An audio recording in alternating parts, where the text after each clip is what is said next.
Я думаю, что была очень хорошая идея создать такую школу будущих журналистов «Альтернатива». И идея не только хорошая, но очень полезная, потому что чувствуется дефицит хороших кадров журналистских везде в Молдове, в том числе и в Камрате. И то, что вы сумели собрать такую команду 15-17 лет, и первую часть встречи мы организовали вопросы-ответы.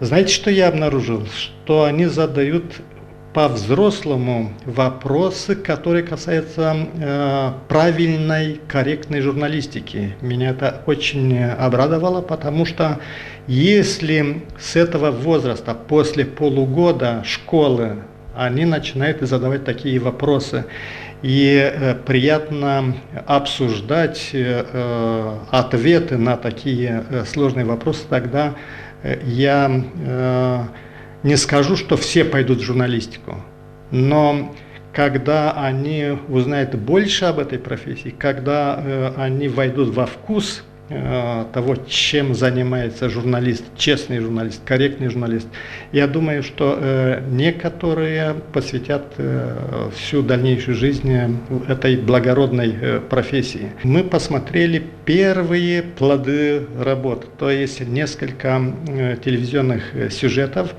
И хочу сказать, что не было ни одного такого, который можно сказать, что это ниже допустимого качества.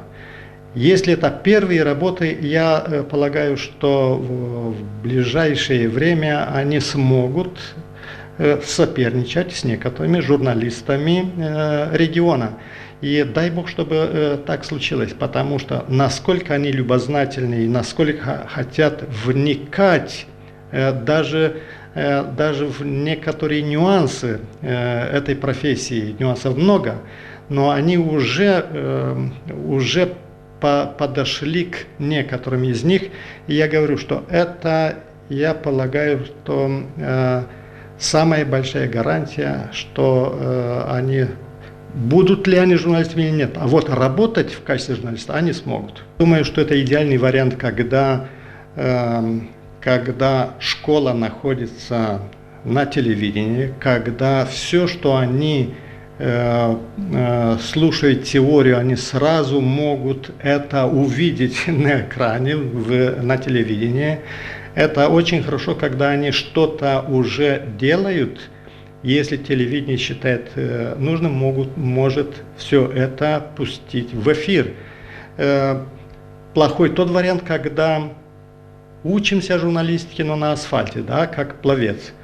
А когда здесь учимся и здесь можем практиковаться, более того, что вот у этой практики есть выход в эфир, выход в большой мир, это самый лучший вариант, это отлично.